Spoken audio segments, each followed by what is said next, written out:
Want to be sure you're getting the most out of your retirement for all the years of your retirement? That's the primary goal of More Living with Jim Brogan and our Dollars and Cents segment, where we provide you with an important financial tip that will help positively impact the quality of your life in retirement. And now here's Jim with this week's Dollars and Cents tip. And this week, let's talk about all these inflationary concerns we're hearing about. Gas prices are just climbing dramatically.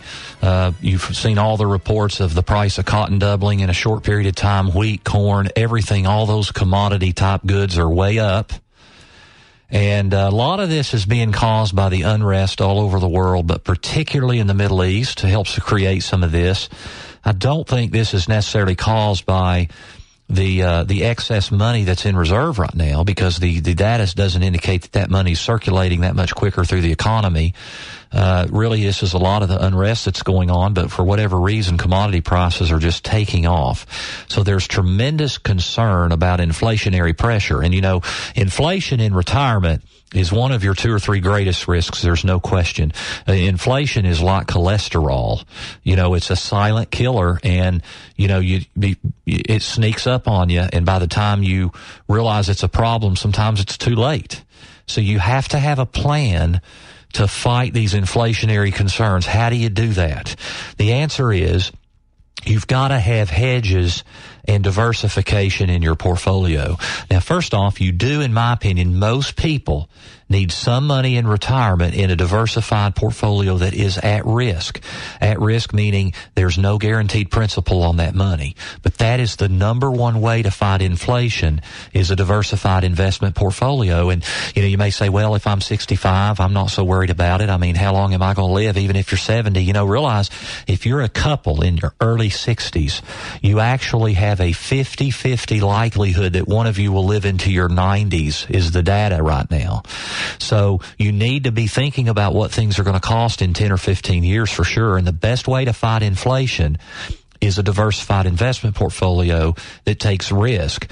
Now, certainly you have the threat of investment loss, which is one of the other biggest risks in retirement, is substantial investment loss. So how do you balance all that? How do you invest for growth while managing the risk? And you just have to have a lot of balance of a lot of different hedges in your portfolio, meaning you got a lot of stuff that doesn't move together. So if one investment zigs, maybe another zags. That way, if everything's if one thing is way down, like stocks or whatever, it doesn't mean everything is way down, hopefully.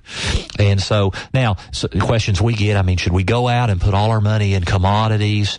You know, gold and silver has been up a lot. Should you put a lot more money in gold? Is gold at an all-time high? I mean, I get asked all those questions all the time. Should we be buying oil? You know, you can buy an ETF in oil. Should you buy energy?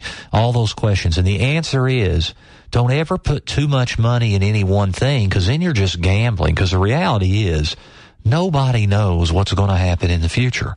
We can take educated guesses, but nobody knows. You've got to have a lot of different hedges, little slivers of a lot of different things to cover all these things, and then you're properly diversified. Now, there's ways to measure that and see how the assets move in relation to each other. Don't have time to get into all that on the air today, but that's what you need to do. You need to have some growth element in your portfolio, and the amount could vary widely depending on what your income needs are, but then you've got to have a lot of balance of assets that don't move in tandem together over time.